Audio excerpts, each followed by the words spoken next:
ગુજરાત રાજ્યમાં medical emergency માટે 108 number, મહિલા હેલ્પલાઇન માટે 181 નંબર, પોલીસની હેલ્પલાઇન માટે 100 નંબર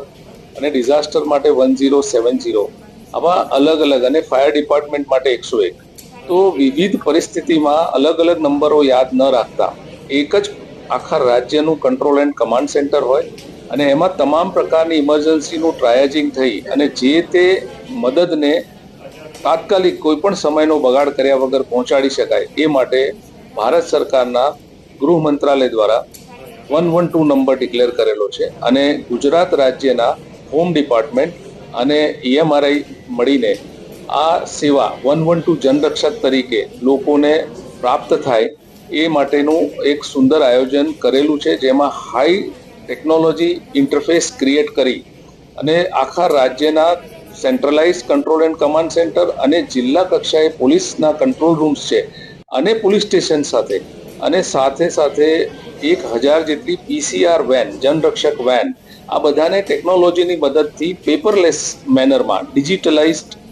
રેકોર્ડ ક્રિએટ કરી અને ઇન્ટિગ્રેટ કરી અને કઠવાડા ખાતે એ 112નું કોલ સેન્ટર કાર્યાન્વિત કરવામાં આવેલું છે અને આ સમગ્ર પ્રોજેક્ટનું ઇનોગ્યુરેશન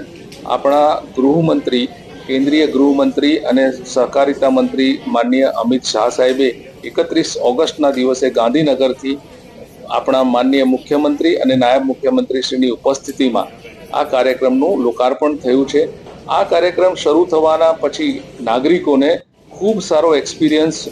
કોઈ પણ ઇમરજન્સીની સેવાઓ પ્રાપ્ત કરવા માટે થઈ રહ્યો છે, જેના નેજા હેઠળ હાલમાં 112 નંબરથી કોઈ પણ પ્રકારની પોલીસ હવે અગાઉના 100 નંબર, 108 નંબર, 181 કે 1070, 101 નંબર આ કંઈ જ યાદ રાખવાની જરૂર નથી. 112 નંબર અને એની પણ એક સુંદર મોબાઈલ એપ્લિકેશન છે. આ મોબાઈલ એપ્લિકેશનની મદદથી કોઈ પણ નાગરિક કોઈ પણ પ્રકારની ઇમરજન્સી હોય તો માત્ર એક જ નંબરથી એ સેવાઓને પ્રાપ્ત કરી શકે અને છેલ્લા ટૂંકા સમયની અંદર જ પોલીસની સેવાઓ આપ જોઈ શકતા હશો. 112 જનરક્ષક વ્હીકલ્સ દરેક જગ્યાએ ગૂગલ મેપની મદદથી એવી રીતે સ્ટ્રેટેજિકલી ઊભા કરેલા છે, જેના કારણે નાગરિકો જ્યાંથી ફોન આવે તો એનું તરત જ અમને મોબાઈલ લોકેશન મળી જાય છે અને એ તરત જ એ વાનને રવાના કરવામાં આવે છે. એના ઉપર સ્થળ ઉપર નિકાલ કરવાની હોય, વધારે મદદની જરૂર હોય, એમાં લઈ જવાની જરૂર હોય તો આ બધી જ કામગીરી જનરક્ષક દ્વારા થઈ રહી છે અને રિસ્પોન્સ ટાઈમની જો વાત કરવામાં આવે તો અન્ય રાજ્યોની સરખામણીમાં શરૂઆતમાં અમારો રિસ્પોન્સ ટાઈમ 24 મિનિટ જેટલો હતો, જે હાલમાં ક્રમશઃ રીતે ખૂબ જિલ્લા કક્ષાએ પણ બહુ બારીકાઈથી આ પ્રોજેક્ટનું મોનિટરિંગ થઈ રહ્યું છે અને એમાં જે પણ સુધારા વધારાને ઇન્ટરવેન્શન્સ, ટ્રેનિંગ, પ્રોટોકોલ સ્ટ્રેન્થનિંગ બધું જ અને ટેકનોલોજીનો ઇન્ટરફેસ ક્રિએટ કરીને હાલમાં જોઈએ તો ગુજરાતનો 112નો રિસ્પોન્સ ટાઈમ લગભગ 12 મિનિટની આસપાસ છે અને શહેરી વિસ્તારની જો વાત કરવામાં આવે તો બરોડા, સુરત,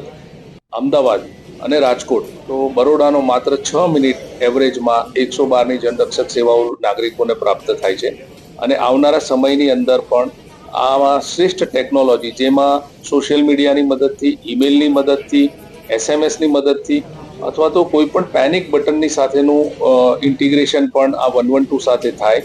108 નંબર પરથી પ્રાપ્ત થતી પણ તમામ સેવાઓ 112 પરથી મળે. ફાયર ડિપાર્ટમેન્ટનું પણ સ્ટેટ લેવલે એક જ 112 નંબર કરતા સમગ્ર રાજ્યમાં એ સેવાઓ પ્રાપ્ત થાય. આવા ખૂબ જ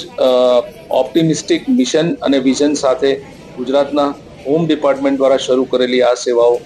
લોકોને વધારે એડમિનિસ્ટ્રેશનમાં કોન્ફિડન્સ, એમની ડે ટુ ડે લાઈફમાં ખૂબ જ મોટું વેલ્યુ એડિશન થશે અને કોઈ પણ ઇમરજન્સી હોય તો એ બેઝિઝક વિવિધ માધ્યમો દ્વારા એને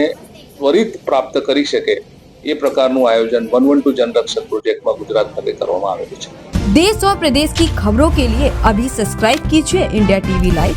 साथ ही बेल आइकन को दबाना बिल्कुल ना भूलें, जिससे सबसे पहले खबर आप तक पहुंच सके.